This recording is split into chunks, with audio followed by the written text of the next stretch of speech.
Empecemos el estudio de esta semana hablando del sentido de la vida. ¿Qué hacemos en este mundo? ¿Ya te has preguntado eso alguna vez? ¿Para qué nacimos? ¿Somos seres reales o imaginarios? ¿Somos frutos de la casualidad? ¿Por qué estamos en este mundo? Bueno, solo hay dos posibilidades, dos puntos de vista válidos, porque la verdad es que nadie puede negar la realidad de nuestra existencia, aunque los filósofos se deleiten en jugar con palabras. Tú estás allí, escuchándome. Tú sientes dolor, sufres, tienes hambre, sed, frío, calor. Tú eres un ser real. Nadie puede negar tu realidad. Entonces viene la pregunta, ¿y cómo apareciste en el mundo? ¿Por qué estás vivo? ¿Por qué estás ahí? Ahora, esto es vital, porque si eres un educador, y de cierto modo todos lo somos, los padres, los profesores, los líderes en diferentes aspectos de la vida, y todo ser humano es un educador. Por eso Pablo, escribiendo a los romanos, dice que nadie vive para sí y nadie muere para sí, porque todos ejercemos una influencia en el ambiente donde nos movemos. Somos educadores. Entonces, si somos educadores, tenemos que preguntarnos cuál es el punto de vista de Dios. Especialmente cuál es el punto de vista de Dios con relación al sentido de la vida, porque estamos en este mundo. Tenemos que tener conciencia de eso. Y leamos entonces lo que dice el Salmo 53, versículos 1 y 2. Dice el necio en su corazón: no hay Dios. Se han corrompido e hicieron abominable maldad. No hay quien haga bien. Voy a ir comentando el texto. Cuando el necio dice no hay Dios, está entrando en un terreno de oscuridad. Por eso dice el salmista, dice el necio en su corazón. El sabio jamás diría que no hay Dios. Negar la existencia de Dios y consecuentemente negar que estamos en esta vida porque Dios quiso, eso es necedad para David. Y David escribió por revelación del Espíritu Santo, inspiración del Espíritu. Entonces lo que dice David es el punto de vista de Dios. Y Dios dice que cuando alguien niega la existencia de Dios, se vuelve un necio. ¿Y cuál es la consecuencia de esa necedad? Corromperse. Se han corrompido. Hicieron abominable maldad. No hay quien haga el bien. Dios desde los cielos miró sobre los hijos de los hombres. Esta es la otra verdad. Tú puedes vivir como quieras, tú puedes hacer lo que quieras, tú puedes decir que no existes, Dios no existe, tú puedes filosofar, racionalizar, argumentar, lo que tú quieras, pero Dios desde los cielos mira lo que estás haciendo en esta tierra. Dice, Dios desde los cielos miró sobre los hijos de los hombres, para ver si había algún entendido que buscara a Dios. Ah, mira, mientras el necio niega a Dios, el entendido busca a Dios, el sabio, el sensato busca a Dios. Otro texto de la Biblia, Proverbios 15:3, dice, los ojos de Jehová están en todo lugar mirando a los malos y a los buenos. Quiere decir que en este mundo, para Dios, no hay varios grupos de personas, solamente dos grupos, malos y buenos. No hay más o menos buenos, más o menos malos.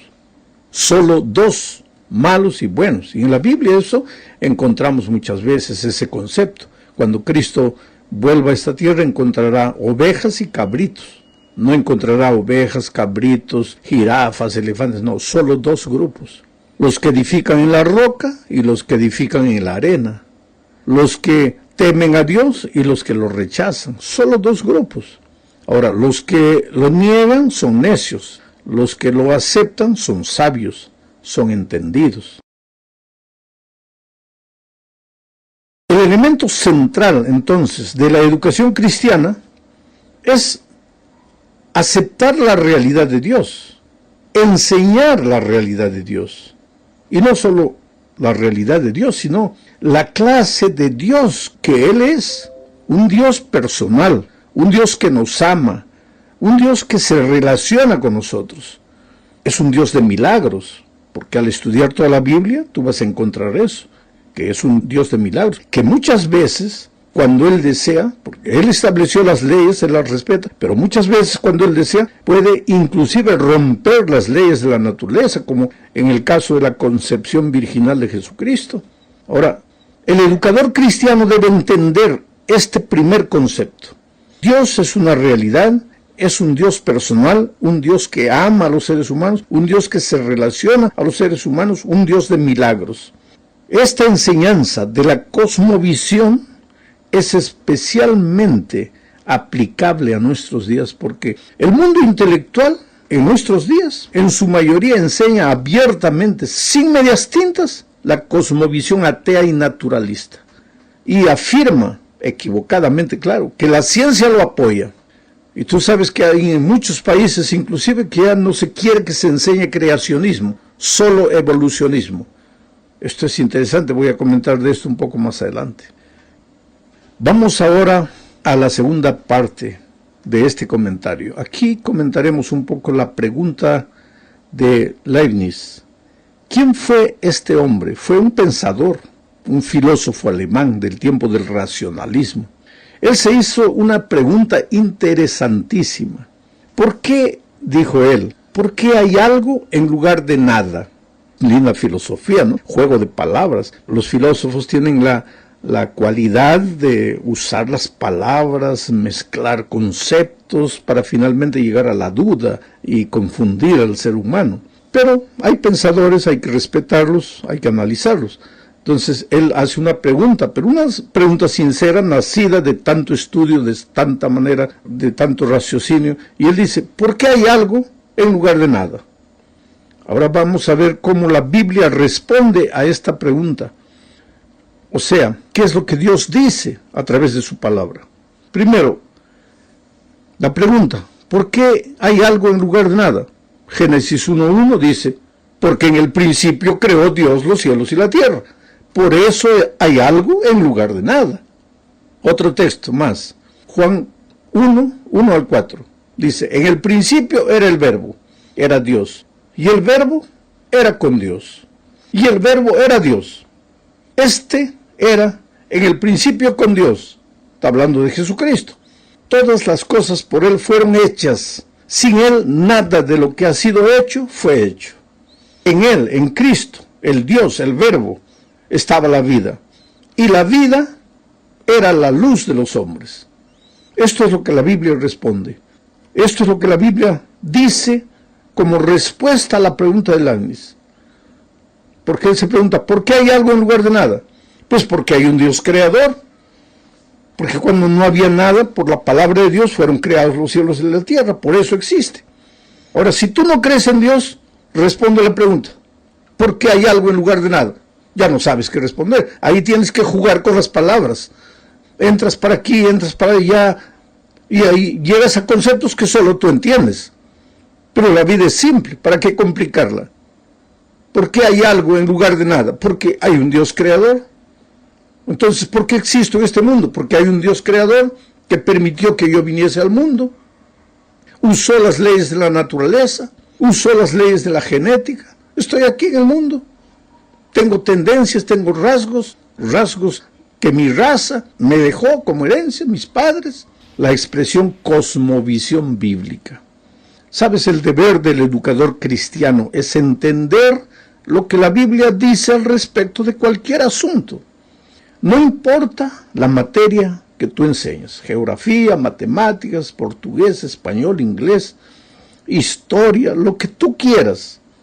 Tú tienes que prepararte para ser un buen profesor de historia, o un buen profesor de matemáticas, o un buen profesor de literatura. Tienes que ser, como educador cristiano, el mejor profesor en tu materia. Tienes que esforzarte y estudiar para eso. Pero no basta enseñar lo que el currículo dice. Es necesario que tú enseñes lo que la Biblia enseña al respecto de lo que tú vas a enseñar. Porque la realidad es que en muchos países, como ya dije, no se coloca delante de los alumnos opciones, sino que se coloca el concepto que los ideólogos de la educación de ese país desean que se presente a los alumnos. Ellos se quejan del radicalismo, pero cuando se trata de las ideas con las cuales ellos no están de acuerdo, en este caso con las ideas bíblicas. Ahí nos acusan de radicales, pero ellos mismos son radicales al defender sus propias ideas. Ahora, ¿por qué un país, por qué los ideólogos de educación de un país tienen que decir, vamos a enseñar esto a los alumnos? No, pues coloca por lo menos dos caminos, dos opciones. Defiende, expone delante de los alumnos las dos opciones y deja que el alumno escoja. ¿Pero por qué? Cuando se quiere defender principios y valores bíblicos, ahí vienen los ideólogos. No, eso es radicalismo. Y no es radicalismo lo que tú quieres imponer, contrario a las enseñanzas bíblicas. Pues aquí viene la sabiduría del educador. Y solo es sabio el que busca a Dios, el que entiende a Dios, el que acepta las cosas simples de Dios. Enseña, tú como educador, todo lo que tengas que enseñar. Pero busca en la palabra de Dios qué es lo que Dios piensa al respecto de lo que tú vas a enseñar. Ahora, ¿por qué todo esto sucede? Es que hay una lucha invisible entre lo que la Biblia dice y lo que dicen los hombres. Todo eso tiene una cortina de fondo. Y Pablo, escribiendo a los Efesios capítulo 6, versículo 12, explica, dice, porque no tenemos lucha contra sangre y carne, sino contra principados, contra potestades, contra los gobernadores de las tinieblas de este siglo, contra huestes espirituales de maldad en las regiones celestes. ¿De qué está hablando Pablo aquí? Hay un conflicto de los siglos. Desde que Lucifer se levantó en el cielo contra Dios, la humanidad, allá en la tierra, cuando el mal se trasladó a esta tierra, ha seguido, así como la tercera parte de los ángeles, ha seguido al rebelde Lucifer. Y lo que quiere Lucifer es sacar de la existencia humana el concepto de Dios. Que el ser humano adore cualquier cosa menos a Dios. Que el ser humano piense en cualquier cosa menos en Dios. Y últimamente se vale de la educación formal en las escuelas, en los colegios, en las universidades, para enseñar sus conceptos, como si fueran ciencia, como si fuera todo documentado.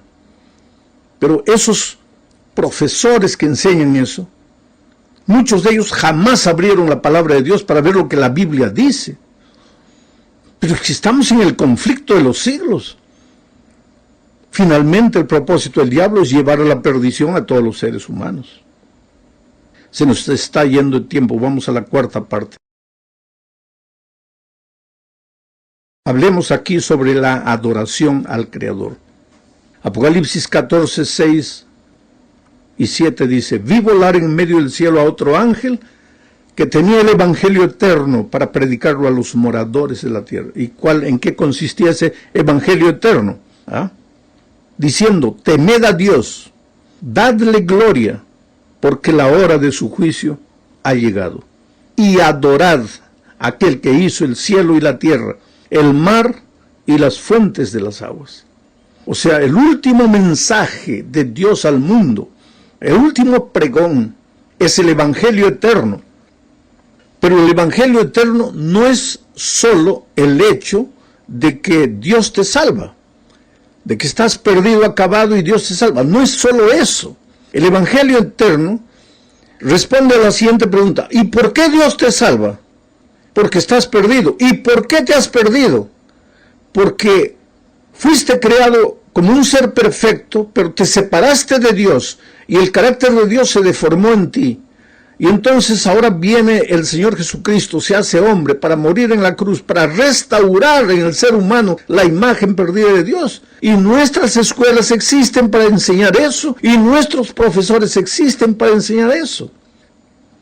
Bueno, querido, llegamos al fin de este estudio hablando de la ley de Dios. Primera de Juan 3, 4 dice, todo el que practica el pecado, practica también la infracción de la ley, pues el pecado es infracción de la ley. Ahora, si el pecado es infracción de la ley y la ley ya no existe, entonces ya no existe pecado, porque el pecado es la infracción de la ley. Y si no existe pecado, entonces Jesús nos va a salvar ¿de qué? Por eso, no es sabio decir que porque Cristo murió en la cruz, ya la ley llegó a su fin. Porque si la ley llegó al fin, entonces ya no existe pecado. Entonces, ¿para qué predicamos la gracia redentora de Cristo? ¿De qué nos va a salvar si no hay pecado? Si ya en la cruz terminó la ley y terminó el pecado. Entonces, todo el evangelio pierde sentido. Por lo tanto, la ley debe ser enseñada. Los principios, los valores de la ley deben ser enseñados. ¿De qué manera? Como un cerco protector de la vida del alumno. Como un conducto de amor, un camino de amor que Dios establece. Él no es radical, por mucho que hay gente que acusa, no, que la Biblia es radical, que Dios es radical. No, Dios dice, mira aquí los caminos que coloco delante de ti. A los cielos y a la tierra llamo por testigos, para que vean que hoy día estoy colocando delante de ti la vida y la muerte, la bendición y la maldición. Lo que la cosmovisión divina, lo que la Biblia enseña al respecto de la vida, y lo que los ideólogos, los seres humanos sin Dios enseñan. Yo te coloco las dos cosas delante de ti. Te aconsejo que escojas la vida